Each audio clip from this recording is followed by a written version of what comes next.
You are sitting in a parking lot at 4 in the morning, and the casino behind you is the only lit thing for a mile. 11 months ago, you found a $40 chip on the ground in this exact lot, half under the front tire of someone else's car, and you carried it inside like it meant something. Tonight, you signed a slip of paper that says you owe that building more money than you have earned in your entire working life, and the man who used to pour your drinks and ask about your daughter watched you sign it without blinking.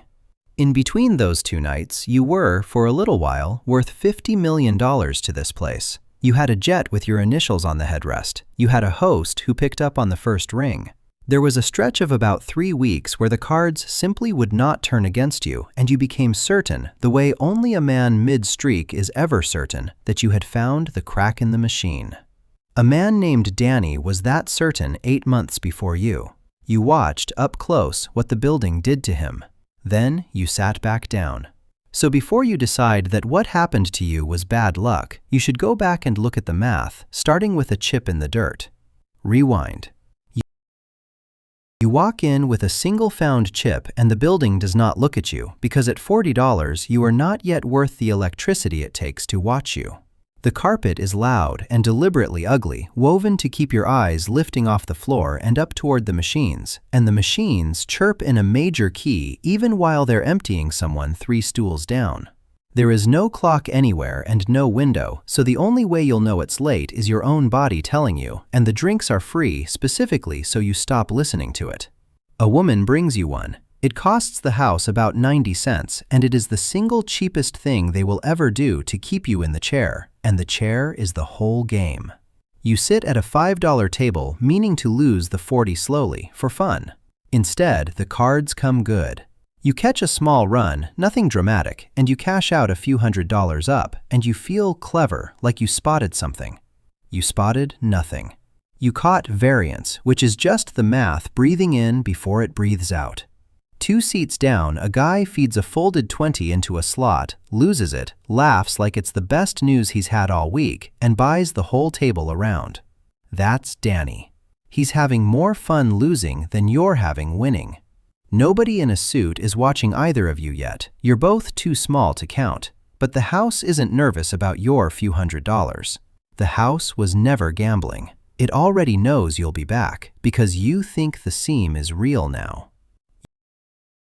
You come back, and you come back with $5,000 because the few hundred you won felt like a down payment on more of the same.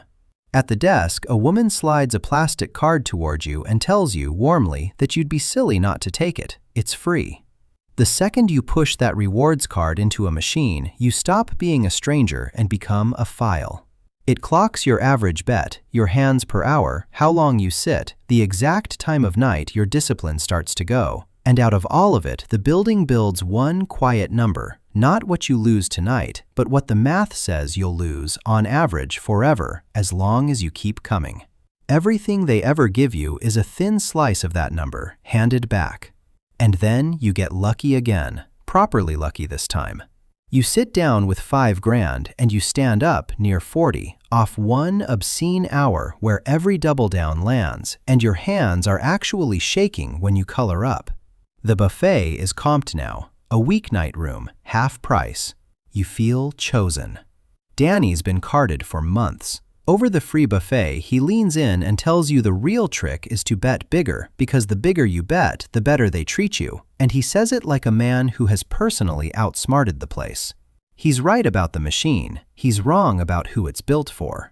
The house was never gambling. It just upgraded its estimate of how much and for how long it's going to take from you. You're playing in the $250,000 range now, and one night, a man in a beautiful suit crosses the entire floor to find you and calls you by your first name before you've told it to him. He's your host. You didn't ask for one. You have one anyway, and he is the most attentive, most genuinely pleasant professional you have ever dealt with. He knows you like a corner room. He knows your flight lands at 6. He waves you past the month-long line at the restaurant like the rope was only ever there for other people. And for the first time, the building feels a little like it belongs to you.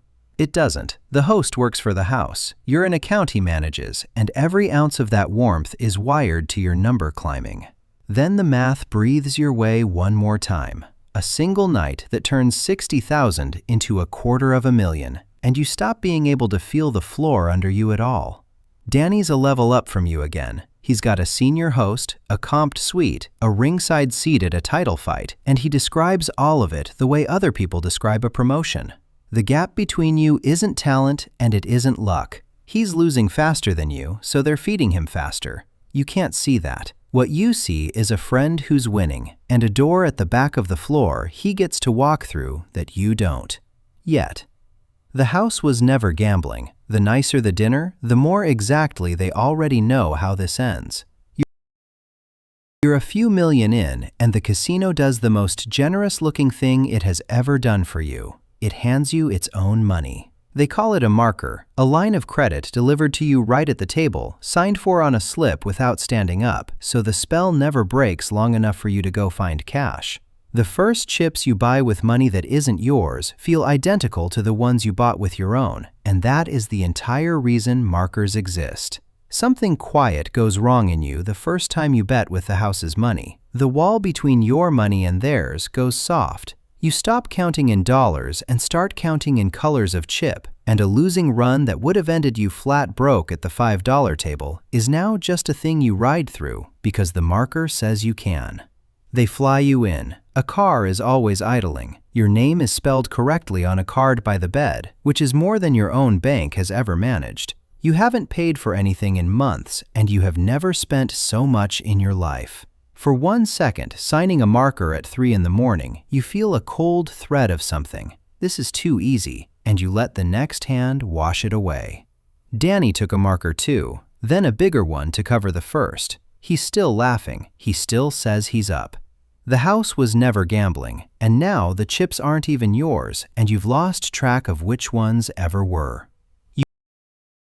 You walk through the door with no sign on it, into the salon, and you are worth $50 million to this building. The carpet is finally quiet up here. The minimum on a single hand is more than people you grew up with earn in 2 years, and you are not alone. The salon is full. There's a man across the room with a cigar and a pinky ring the size of a knuckle. A woman in jewelry worth a house feeding black chips onto the felt without watching them land. Old money and new money and money that doesn't explain itself. All of it floating in the same warm, windowless hush.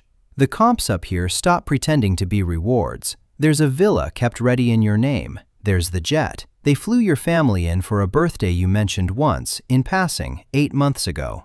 And then the streak crests. One night, the cards run so hot you actually laugh out loud. A real open-mouthed grin you can't hold back, because the number in front of you says 50 million, and a year ago, you found a chip in the parking lot. That grin is the highest you will ever feel in this building. Danny's up here too, at the top table, lifting a glass to you across the room like the two of you won something together. He has the villa and the jet and a number he owes that he stopped saying out loud, even to himself. For half a second, through the warmth, you feel the actual shape of the room, that none of this is a gift, that the warmth is a budget line, that they have measured you to the decimal, and the decimal is enormous. Then it's gone. The house was never gambling. Up here, the kindness just costs more than anyone in the room can let themselves see. Danny goes first. The number he stopped saying out loud comes due all at once, and the same host who learned how he takes his coffee explains very politely that a marker is a debt like any other, and the house collects in the end. You watch it happen across one weekend. The suite is gone. The car stops idling. The warmth doesn't fade. It switches off, clean, like a light. The last you see of him in the salon, he's being walked to the elevator by 2 men who are not hosts, and he's still trying to explain that he's due, that the cards have to turn, that they know him here. They do know him here. That was never the same as being safe. He calls you from a parking lot a week later, asking you to stake him back in. You don't. You tell yourself Danny got reckless. You tell yourself you're different because you're up, and you sit back down at the top table the same night. The house was never gambling. It just closed one account and kept the other one warm. Then the cards stop coming good. Not dramatically. That's the part nobody warns you about. There's no single catastrophic hand. The math simply starts breathing out, the way it was always going to, because the edge in this room was never yours and never was for 1 second of the climb. Variance gave you 50 million, and variance is taking it back, and underneath variance, the house edge grinds in one direction, slow and constant, like a tide. You lose a night. You're certain you're due, so you bet bigger to win it back faster, which is exactly the instinct the whole building is engineered to produce. You sign a marker to stay in the game because cash would mean standing up, and standing up would mean stopping, and stopping is the one thing the windowless room is built to prevent. They offer you a rebate on your losses. Drop 10 million and they'll quietly hand a sliver back, and it feels like an edge, like they blinked, and all it actually does is keep you in the chair betting bigger. You're 10 million down, and you have never felt more sure that the next hand fixes everything.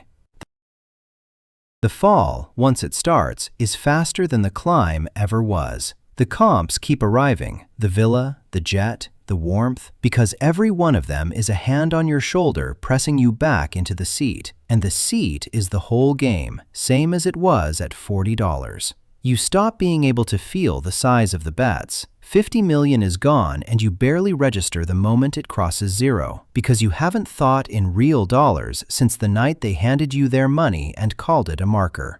The host is still pleasant. He is exactly as pleasant as he was at the top, which is the first genuinely frightening thing you've noticed in a year, because it means none of the warmth was ever about you. You go looking for the seam in the machine, the crack you were so sure you'd found at $5, at 5,000, at 50 million, and it was never there. There was only ever you, a chair, and a math problem that always solves in the building's favor given enough hands. And you gave it enough hands. The markers come due all at once, the way Danny's did. The host who knew your daughter's name slides a slip across the felt and explains, very politely, in the exact tone you once watched him use on a man being walked to an elevator, that a marker is a debt like any other. The number on the slip is more than you have ever earned. The warmth switches off, clean, like a light. The car isn't idling. Nobody crosses the floor to find you. You are, suddenly and completely, too small to watch again. Back to a temperature reading, except now you're a negative one. And it lands on you, standing there, what you actually were the whole time you thought you were winning. You weren't the exception. You were the most valuable customer in the building precisely because you were losing the most, and they adored you for it, right up until the spreadsheet closed and the charm shut off. Every free drink was a line in a ledger with your name climbing toward the top. You were Danny. You'd watched the whole thing happen to him, and you sat back down anyway. So you end up in the parking lot at 4 in the morning, where the chip was, owing a building everything you don't have. Somewhere 40 floors up, there's a man who just found a sign that the seam is real, taking a free drink in a windowless room, having genuinely the best night of his life. What a casino sells on every floor is the feeling of being lucky, and it prices that feeling against everything you've got, so the higher you climb, the more it costs and the better it feels, right up until the bill. The luck was real. That was always the trap.